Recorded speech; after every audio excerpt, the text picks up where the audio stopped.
In this video, we're going to learn how to fix login error in Disney Plus. First off, you want to make sure that your device is connected to a secure network. First, you want to make sure that your device is connected to a secure network. Swipe down on the control center and make sure your Wi-Fi or cellular data is turned on and is connected to a secure network. By doing so, you shouldn't be facing any problems regarding your internet connection. However, if you're facing any other kinds of problem with the application or with the website, here's what you need to do. Go to your browser and here you want to type in Disney Plus over here. Type in Disney Plus and simply go to the first website that you see. And on the website, you can simply type in your email and password over here and click on login to log in into your account. And if you have forgotten your password, you can simply click on forget password and follow the prompt from there to log in into your account.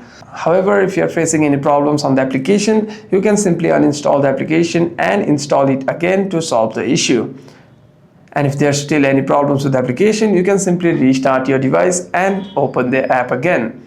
Hope this video was helpful, and if you have any further questions, feel free to comment down below.